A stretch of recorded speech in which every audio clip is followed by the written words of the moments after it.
జై జనసేవ చూడ ఇప్పుడు రేషన్ ఐటమ్స్ అంతా రెడీ చేసి పెట్టినాము. అంటే 10 కిట్లు రెడీ చేసినాము. 10 కిట్లు మా చేతిలో అయిన మాత్రం ఏం చేస్తాం లేదంటే 20 ఐటమ్ అమ్మట్టుగా ఎరగడ్డలు తెల్లగడ్డలు ఇంకా తీసుకుంటాము. 10 కేజీలు బియ్యము ఈ ఊటికి నెక్స్ట్ ఒక 3 బియ్యం ఇచ్చే తర్వాత ప్లాన్ చేసుకున్నాము. ఏమంటే ఇతర పేదలకు ఏమైనా ఒకటి సపోర్ట్ చేయాలి అనే దానికి మా బ్రదర్ రామచంద్రుడు అనుకుని దీనికి ముందు చాలా క్లిక్లు ఇచ్చినాము. కానీ ఇప్పుడు రామచంద్రుడు అనుకుని నేను తీయిస్తాను అని 5 కిట్లు రామచంద్రుడు అని తీయించిండేది. చాలా థ్యాంక్స్. ఎలాంటి ఇట్లా పేదలకి ఏమన్నా ఒకటి సపోర్ట్ చేస్తూ ఉండాలా. మీరు అయితే ఎవరికైనా మీ చేత అయిన మాత్రం ఎవరికైనా భోజనానికి అంటే అందరూ అనుకోవచ్చు ఒక నెలకి ఇస్తే ఇంక మిచ్చమంతా నేను ఎవరు చూసేదని. మా చేత అయిన మాత్రం ఇస్తాను. వాళ్ళు సంపాదించుకుంటారు. ఇంకా లేదంటే పక్కన ఉండేవాళ్ళు అట్లా వాళ్ళు ఏమైనా సపోర్ట్ చేస్తే వాళ్ళ విలేజ్లో ఊరు చూస్తే ఇంకొకరి తర మంచి పనులు చేయొచ్చు అని చేస్తూ ఉండేది. మీ విలేజ్లో మన తల్లి కెలమంగళము డైనీకోట అంచెట్టి ఈ పక్క బాలతోటపల్లి ఇట్లంతా ఉంటారు కదా.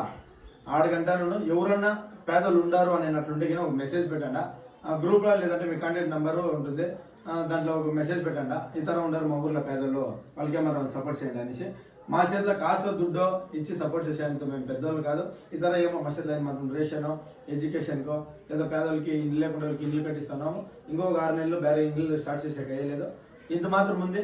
ఏమన్నా ఉంటే అప్డేట్ ఇస్తూ ఉంటాము. మీకు ఎవరైనా తెలిసింటే కమెంట్ చేయండి అనుకుంటున్నాం. జై జనసేవ.